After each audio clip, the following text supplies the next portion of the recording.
There are certain truths that wealth prefers to keep buried, and I spent 12 years learning to look away from them. My name is irrelevant. What matters is that I served as estate manager for the Harrington family's compound in Bermuda from 2006 to 2018. The family owned 3 properties on the island, but the main estate on the South Shore was where they kept their most precious possessions and their most dangerous secrets. I'm telling this story now because Marcus Harrington died last month, and with him went the last thread of obligation that kept me silent. The lawyers have been asking questions about the vault, and I realized that my testimony might be the only record of what really happened in 2012. The Harringtons made their fortune in offshore banking, the kind that asked few questions and provided even fewer answers. Marcus inherited the business from his father, along with the estate and the staff, and a vault that had been sealed since 1973. For 39 years, that vault remained untouched. The family had specific instructions: never attempt to open it, never question why it remained sealed, and never, under any circumstances, enter the basement level after 10 o'clock at night.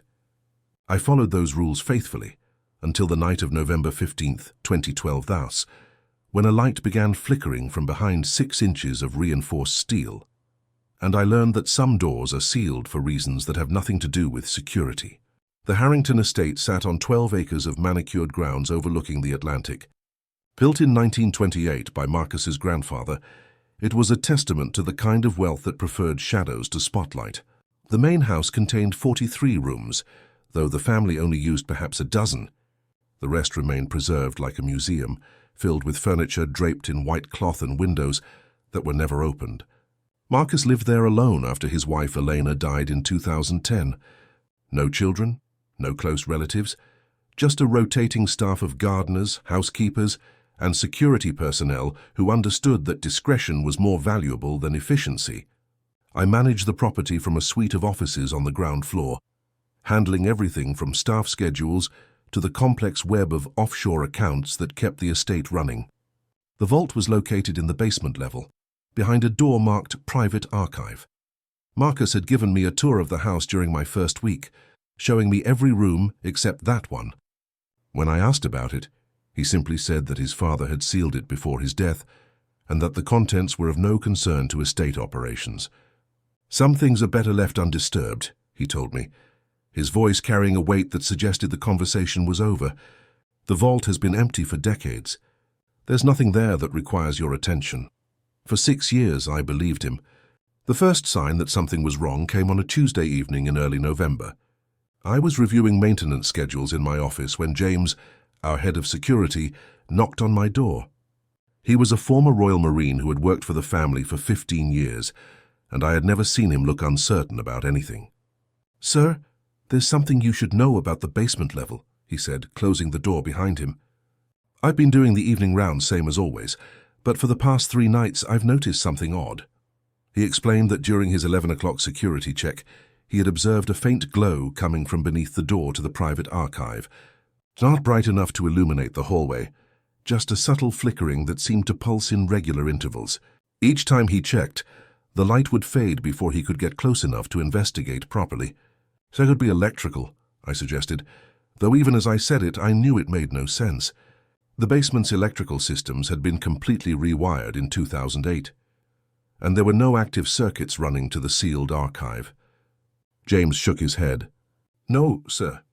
I've checked the building schematics. There's no power source connected to that room. According to the electrical plans, that section has been completely isolated since 1973.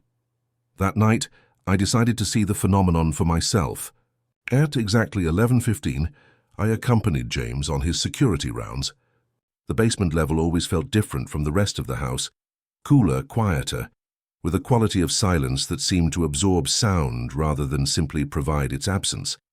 The hallway leading to the private archive was lined with portraits of Harrington ancestors, their painted eyes seeming to follow our progress through the dim lighting.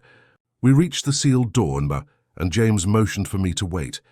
The door itself was imposing, solid oak with brass fittings, though the lock had been removed and the frame sealed with what appeared to be industrial-grade metal plates. Above the door, a simple brass nameplate read Private Archive. though the tarnish suggested it hadn't been polished in decades. For several minutes, nothing happened. Then, just as James had described, a soft glow began to emanate from the narrow gap at the bottom of the door. It wasn't the steady illumination of electric lighting, but rather a flickering, organic quality that reminded me of candlelight. The light pulsed in slow, rhythmic intervals, 3 quick flashes, followed by a longer glow. Then darkness for exactly 30 seconds before the pattern repeated. "It started 3 nights ago," James whispered. "Same time, same pattern. But here's what I haven't told you yet. I checked the logs from when old Mr. Harrington was alive. The last entry about this room was made on November 15th, 1973. 39 years ago to the day. The following morning, I found Marcus in the library, reviewing correspondence with his usual methodical precision. The morning light streaming through the tall windows made him appear older than his 68 years, and I noticed that his hands trembled slightly as he turned the pages. When I mentioned the flickering light, his reaction was immediate and disturbing. The color drained from his face, and he set down his papers with deliberate care. For a long moment, he stared out the window toward the ocean, his jaw working silently as if wrestling with words he couldn't bring himself to speak. "November 15th, he repeated, his voice barely above a whisper. "My father always said it would happen eventually. He warned me about the signs, but I hoped—" He trailed off, then looked directly at me for the first time since I'd entered the room. "How many nights has this been occurring?" When I told him it was the 3rd consecutive evening, he closed his eyes and exhaled slowly. "Then we have very little time. There are things about this family that you don't understand, Mr. Davidson. Things that my father buried along with the contents of that vault." He stood and walked to a locked cabinet behind his desk, withdrawing a leather-bound journal that looked far older than the house itself. "They're my father's final instructions," he said, holding the journal like it contained something venomous. I had hoped I would never need to open this. Marcus opened the journal with trembling fingers, revealing pages of careful handwriting in faded ink. The text was in his father's hand, but the words seemed to belong to someone far more desperate than the composed businessman I remembered from family photographs. "He wrote this during his final weeks," Marcus explained, his voice growing smaller with each word. "After he decided to seal the vault permanently. Listen to this passage, dated November 10th, 1973. He read aloud, 'The arrangement cannot hold indefinitely. What we placed in the vault was never meant to remain dormant forever. I have secured it as best I can, but Elena has shown me the calculations. Every 39 years, the barriers weaken. The signs will return, the flickering light, the temperature changes, the dreams. When they do, whoever inherits this burden must decide whether to renew the arrangement or let nature take its course.'" Marcus looked up from the journal, his eyes reflecting a fear that seemed to have been growing for decades. "My grandmother Eleanor wasn't just my father's wife. She was what some might call a practitioner of very old traditions. The vault doesn't contain documents or treasures, Mr. Davidson. It contains something that my family bound there in exchange for the kind of prosperity that built our fortune." The journal slipped from his hands as the lights in the library flickered once, then returned to normal. As the silence that followed, I heard something I had never noticed before. The house itself seemed to be breathing. That evening, Marcus insisted I join him for dinner in the formal dining room, something that had never happened in my 12 years of service. The table was set for 2 at opposite ends, with candles providing the only illumination. He had dismissed the household staff early, leaving us alone in the vast room with its portraits of Harrington ancestors watching from gilt frames. "Elena made the original arrangement in 1934, Marcus began, his fork barely touching his food. The family was facing bankruptcy after the stock market crash. My grandfather was desperate, ready to lose everything rather than compromise his pride. But Eleanor had inherited more than just beauty from her Romanian grandmother. He gestured toward a portrait of a striking dark-haired woman whose eyes seemed to follow me wherever I sat. She offered to solve their financial problems permanently, but the price would be paid by future generations. A binding that would ensure the family's prosperity for as long as the agreement remained intact." The candlelight flickered as he spoke, and I noticed that the temperature in the room had dropped several degrees. "Well, what exactly did she bind in that vault?" I asked, though part of me already feared the answer. Marcus set down his fork and looked directly at me. She bound her own guilt, Mr. Davidson, the crushing weight of what she had done to secure our fortune. But guilt, when properly contained, can generate tremendous energy. It fed our success for decades, until my father realized it was growing stronger. After dinner, Marcus led me to the basement level, carrying his father's journal and a brass key I had never seen before. The flickering beneath the vault door had intensified, now pulsing with an urgency that made the metal plates warm to the touch. The temperature in the hallway had dropped to nearly freezing, and our breath formed small clouds in the air. "The binding requires renewal every 39 years, Marcus explained, his voice echoing strangely in the narrow space. My father performed the ceremony in 1973, but he never told me the details, only that it required a conscious choice from the family heir, and that the consequences of letting the binding lapse would be catastrophic. He opened the journal to a page near the end, where his father had sketched a complex diagram surrounding the vault's outline. Symbols I didn't recognize were drawn in red ink, with notations in what appeared to be Latin. Elena's instructions, he said.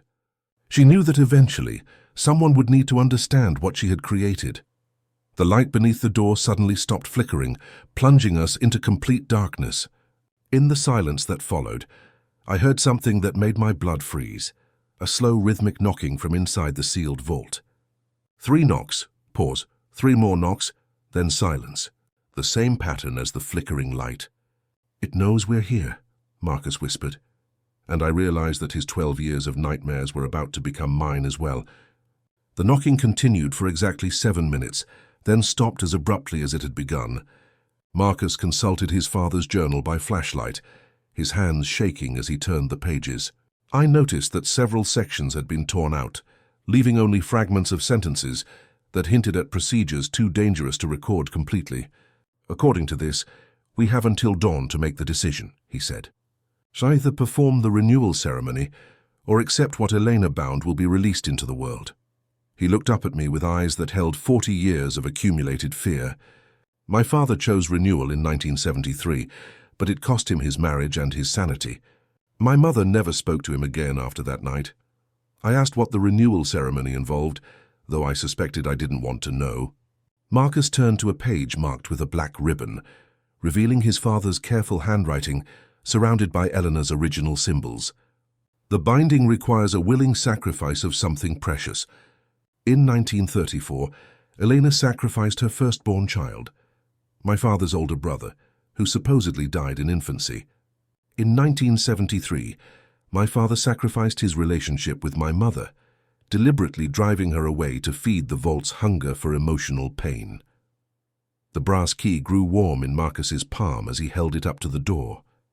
Here the question is, Mr.